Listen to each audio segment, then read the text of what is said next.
सोचिए, आप एक ऐसी मूर्ति के सामने खड़े हैं जिसे करोड़ों लोग भगवान विष्णु का स्वरूप मानते हैं। लोग दूर दूर से आते हैं, घंटों लाइन में खड़े रहते हैं। कुछ लोग अपनी जिंदगी की सबसे बड़ी इच्छा लेकर आते हैं, तो कुछ सिर्फ भगवान की एक झलक पाने के लिए। लेकिन इस मूर्ति को लेकर कुछ ऐसी बातें भी कही जाती हैं जो पहली बार सुनने पर आपको हैरान कर सकती हैं। कहा जाता है कि भगवान बालाजी की प्रतिमा पर लगे बाल बिल्कुल असली जैसे हैं। कहा जाता है कि मूर्ति के पीछे से समुद्र की आवाज सुनाई देती है। और एक मान्यता तो यह भी है कि मूर्ति के शरीर पर चढ़ाया गया चंदन हटाने के बाद एक अलग तरह का निशान दिखाई देता है। लेकिन इन बातों में कितनी सच्चाई है? क्या ये वास्तव में कोई रहस्य है, या फिर इसके पीछे सदियों पुरानी परंपराएं और धार्मिक मान्यताएं हैं? आज की कहानी में हम तिरुपति बालाजी की इसी रहस्यमयी प्रतिमा को थोड़ा करीब से समझेंगे। आंध्र प्रदेश के तिरुमला की पहाड़ियों पर स्थित है प्रसिद्ध श्री वेंकटेश्वर मंदिर। इसे आमतौर पर तिरुपति बालाजी मंदिर के नाम से जाना जाता है। यह भारत के सबसे प्रसिद्ध और सबसे अधिक श्रद्धा वाले मंदिरों में से एक है। हर साल लाखों श्रद्धालु यहां दर्शन करने पहुंचते हैं। लेकिन इस मंदिर की सबसे खास चीज है भगवान वेंकटेश्वर की वह काली प्रतिमा, जिसे मुख्य गर्भगृह में स्थापित किया गया है। भक्त इसे भगवान विष्णु का अवतार मानते हैं, और यहीं से शुरू होती है इस मूर्ति से जुड़ी कई सदियों पुरानी मान्यताएं। सबसे पहले बात करते हैं मूर्ति के स्वरूप की। भगवान वेंकटेश्वर की प्रतिमा काले पत्थर की दिखाई देती है। उनके सिर पर मुकुट है, शरीर पर कई आभूषण हैं, और पूरे शरीर को बेहद सुंदर तरीके से सजाया जाता है। लेकिन भक्तों के बीच सबसे ज्यादा चर्चा एक चीज की होती है, मूर्ति के बाल। कहा जाता है कि बालाजी के सिर पर जो बाल दिखाई देते हैं वे बिल्कुल प्राकृतिक लगते हैं।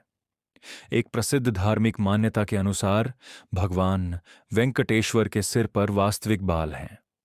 इससे जुड़ी एक कथा भी सुनाई जाती है। कहा जाता है कि एक समय भगवान वेंकटेश्वर के सिर के एक हिस्से के बाल चले गए थे। तब एक महिला भक्त ने अपने बाल भगवान को अर्पित कर दिए। भगवान ने उस भक्ति को स्वीकार किया, और तभी से बाल अर्पित करने की परंपरा को विशेष महत्व मिला। इसी मान्यता से जुड़ी वजह से आज भी तिरुपति में श्रद्धालु अपने बाल भगवान को अर्पित करते हैं। हालांकि यह ध्यान रखना जरूरी है कि यह धार्मिक परंपरा और मान्यता है। इसे वैज्ञानिक तथ्य के रूप में साबित नहीं किया गया है। अब आता है इस मूर्ति से जुड़ा शायद सबसे ज्यादा चर्चित रहस्य। कई श्रद्धालुओं के बीच यह बात कही जाती है कि भगवान बालाजी की प्रतिमा को जितनी बार भी देखें, ऐसा लगता है कि उनका चेहरा अलग अलग एंगल से अलग दिखाई देता है। सामने से देखने पर एक भाव दिखाई देता है, और थोड़े अलग एंगल से देखने पर मूर्ति का एक्सप्रेशन अलग महसूस हो सकता है। लेकिन इसके पीछे कोई सुपरनैचुरल एक्सप्लेनेशन जरूरी नहीं है। मंदिर की लाइटिंग, मूर्ति की बनावट, आभूषण, दूरी और दर्शन का बहुत कम समय, इन सभी चीजों की वजह से आंखों को अलग अलग विजुअल इंप्रेशन मिल सकता है। फिर भी भक्तों के लिए यह अनुभव अपने आप में बेहद खास होता है। अब बात करते हैं उस दावे की जो शायद सबसे ज्यादा सुनने को मिलता है। कहा जाता है कि बालाजी की मूर्ति के पीछे से समुद्र की लहरों जैसी आवाज सुनाई देती है। कुछ लोग इसे रहस्यमयी बताते हैं, और कुछ इसे भगवान की दिव्यता से जोड़ते हैं। लेकिन यहां भी एक बात समझना जरूरी है। मंदिर का गर्भगृह एक बंद और विशेष आर्किटेक्चर वाला स्थान है। वहां आवाजें अलग तरीके से रिफ्लेक्ट हो सकती हैं। पत्थर की दीवारें, अंदर की संरचना और आसपास का वातावरण किसी भी छोटी आवाज को अलग तरह से सुनाई दे सकता है। इसलिए इस दावे को वैज्ञानिक रूप से समुद्र की आवाज साबित करना सही नहीं होगा।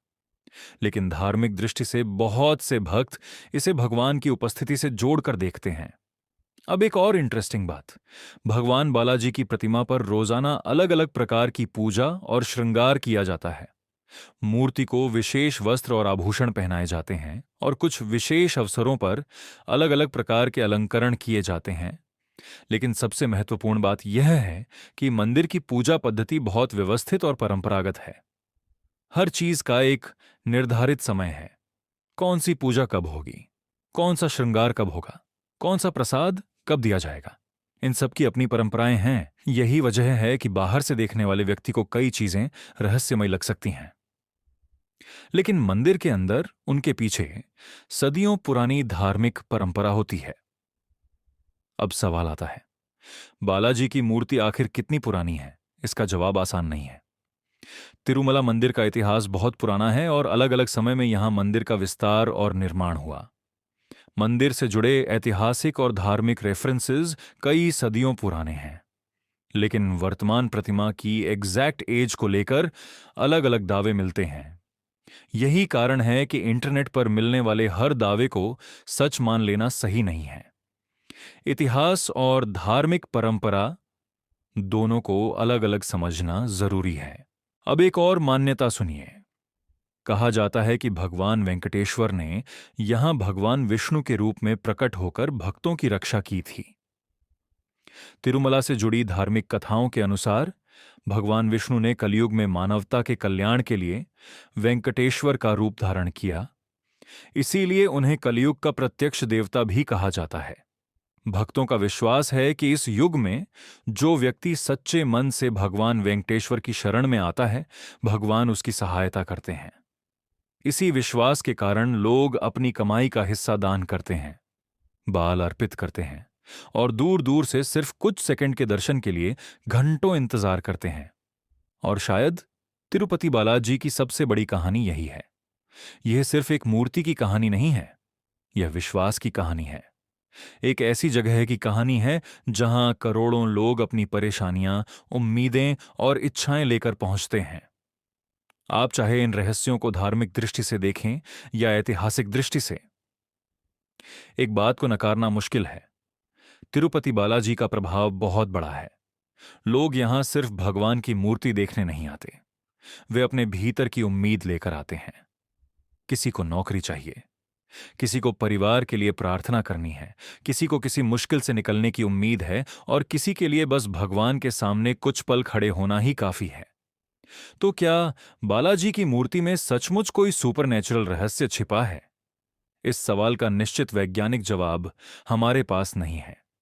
मूर्ति के बाल, समुद्र जैसी आवाज, अलग अलग एंगल से अलग दिखाई देना और दूसरी कई बातें मुख्य रूप से लोकप्रिय मान्यताओं और भक्तों के अनुभवों से जुड़ी हैं। लेकिन शायद यही इस कहानी की सबसे खूबसूरत बात है, क्योंकि आस्था को हमेशा लैब में साबित नहीं किया जा सकता। कुछ चीजें इतिहास से जुड़ी होती हैं, कुछ परंपरा से और कुछ इंसान के अपने विश्वास से। तिरुपति की पहाड़ियों पर भगवान वेंकटेश्वर की वह प्रतिमा आज भी उसी तरह खड़ी है। करोड़ों लोग आते हैं, कुछ सवाल लेकर, कुछ उम्मीद लेकर और कुछ सिर्फ एक झलक पाने के लिए। और जब दर्शन के कुछ सेकंड बाद उन्हें बाहर भेज दिया जाता है, तो शायद उनके मन में सिर्फ एक ही बात रह जाती है, मैंने भगवान को देखा। और शायद यही तिरुपति बालाजी की मूर्ति का सबसे बड़ा रहस्य है। मूर्ति को देखने के लिए लाखों लोग आते हैं, लेकिन वापस जाते समय अपने साथ क्या लेकर जाते हैं, यह सिर्फ वही जानते हैं।